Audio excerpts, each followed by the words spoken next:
Committee के चुनाव थे, आज एडॉक कमेटी के चुनाव थे। सारे चुनाव हमने सकारात्मक विपक्ष की भूमिका अदा करी और भूमिका अदा करके सारे के सारे चुनाव कराए।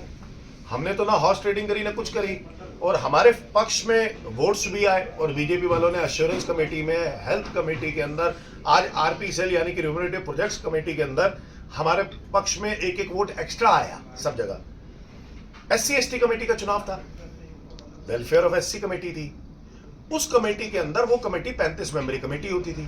35 मेंबरी कमेटी को इन्होंने सदन में, जब आपको याद होगा कि राजा इकबाल सिंह ने चुनाव को रद्द कर दिया था और एक कहा था कि रद्द अभी थोड़े दिनों बाद चुनाव होंगे, तो उस दौरान में उन्होंने एक हाउस में एक प्रस्ताव लाए और वो प्रस्ताव दलित विरोधी प्रस्ताव था, अनकॉन्स्टिट्यूशनल प्रस्ताव था, जिसके अंदर 35 मेंबरी एससी कमेटी को इन्होंने 21 मेंबरी कमेटी कर दिया।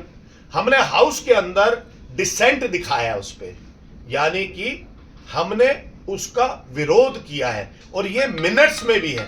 जो मिनट्स आते होंगे राजा इकबाल सिंह जी के पास म्युनिसिपल सेक्रेटरी द्वारा, उस मिनट्स के अंदर लिखा हुआ कि आम आदमी पार्टी उसका विरोध कर रही है। हमने पिछले हाउस में भी आपने देखा कि हमने कहा कि एससी कमेटी जो होनी चाहिए वो 35 मेंबरी होनी चाहिए। क्यों होनी चाहिए? आज अगर 14 और दलित पार्षद वहां पे जाते तो वो अपने इलाके की और दलित समाज की आवाज उठाते।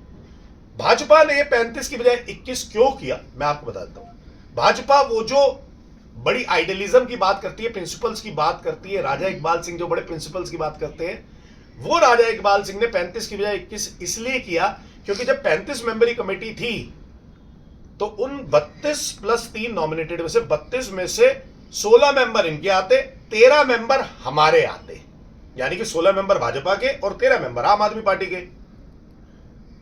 जब भाजपा के पास पार्षद ही टोटल जो एससी पार्षद हैं, यानी कि रिजर्व कैटेगरी से पार्षद है, वो पार्षद ही 9 है, इसलिए इन्होंने 21 मेंबरी कमेटी बना दी, क्योंकि 21 में से 3 नॉमिनेटेड, 18 में से 9 मेंबर इनके, 7 हमारे।